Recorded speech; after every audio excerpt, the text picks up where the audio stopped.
So one major important thing, and this is very important. So whatever you do not remove this mud guard from the rough. It's there to protect the rough from debris and any other kind of dust to like enter from the rough. So make sure this mud guard is not detached from the rough and it remains on here at all times during installation. Okay, so in this video we'll show you briefly how to install the rough installation or the P00 or the P0800 rough. And this is also included in the installation instructions. So if you have any questions, you could also refer to that. But for demonstration purposes, let's get started. So first thing, you want to put this into the floor, right? And you want to stand up. So this box will represent, since we don't have like a hole like in the floor, obviously this will be a rough like example. So the bottom of this box will represent the subfloor. And then normally there's like some sort of like either cardboard or some, like a wooden board that the rough is attached to. And since we don't have a board, this paper will represent the board that the rough is attached to, and this is called the subfloor stringer. So that usually goes on the bottom of the subfloor. And the surface here represents the flooring, so like the flooring tiles, like the tiles and everything. So now when you install this, it's important that you have the labels labeled tub side. There's also a stick here and also a print here tub side that this faces in front of the tub. So we don't have an actual tub, but this cardboard will represent the bathtub. So always make sure that this the labels with the tub side is always facing the bathtub. So when you place this into the subfloor, and it's important that the depth between the floor to the bottom left is roughly between 70 millimeters or 110 millimeters, or 2 3/4, or between 2 3/4 and 5.5 inches. So that's the range you want to keep it as.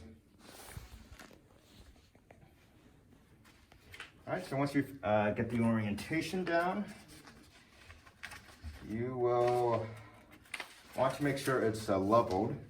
So if you look at the top here, there's a leveler that's installed into the top of the mud guard. So this will help you make sure it's like flat and also balanced and everything.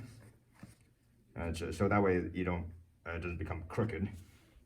And after you fix that,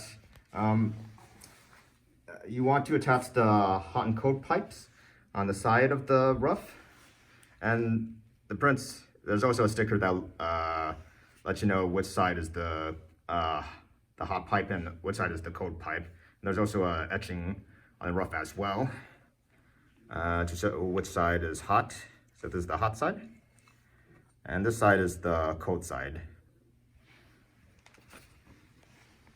So you want to connect the tubes, and after you connect the pipes, you want to mount this rough with these 4 mounting screws. And this is what connects the rough into the subfloor stringer, which is represented by this white piece of paper. So you install these mounting screws in, and then you get a hex wrench to screw this into the subfloor stringer, so that way this is properly mounted. And after this is mounted, you remove this cover like so. And looking inside, there are 2 stop plugs. This is to prevent any debris or any kind of like liquid from getting in here during installation. But after you install this roof, you want to flush the roof. And in order to do that, you need to remove this stop plug. So when the roof comes in, the stop plug may be a little bit hard to remove and may be too tight. So sometimes you need if it comes to that, you will need a hex wrench to loosen it. And this demonstration is already loosened, so we'll go ahead and just rotate counterclockwise to remove the stop plugs.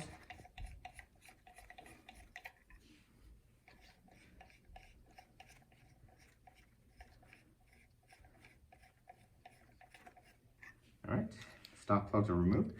So keep this to the side. Don't throw them away because we'll need to install them back during installation. And these two pipes will be included with the rough packaging. And these are the flush pipes that you need to install to flush the system out. So you take this orange connector and then rotate it.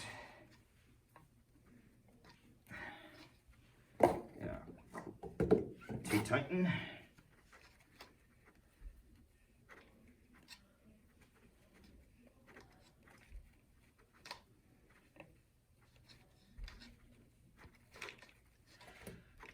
Okay, and you do the same thing on the other side.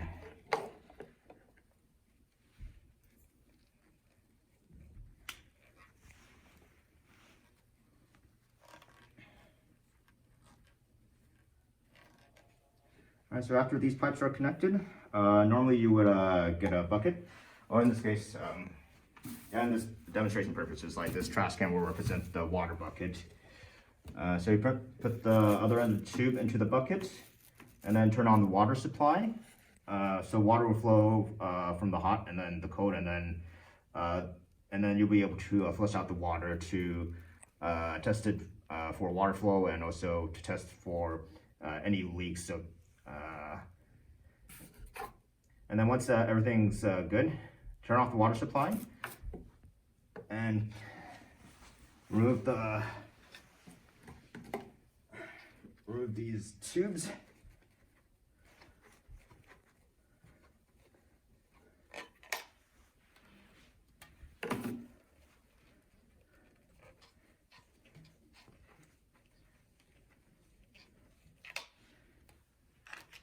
And then put back these stop plugs in.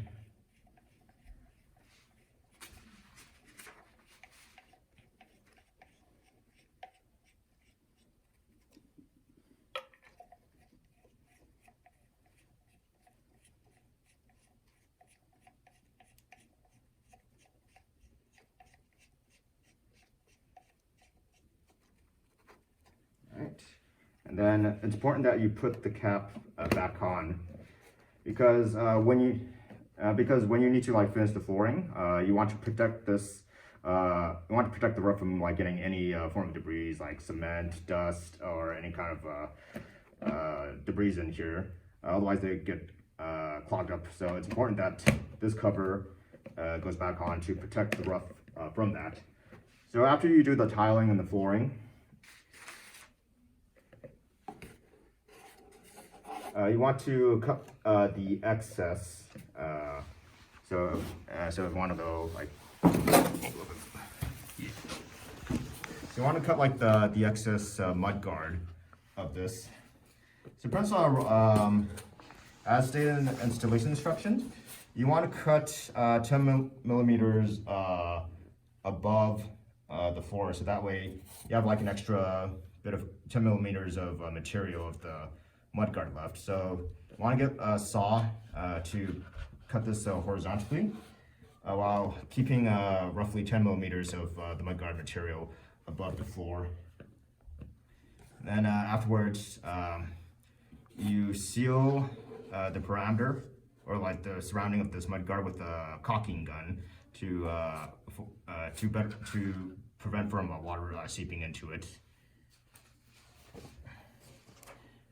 And that's how you install the floor mount roof, the P0800.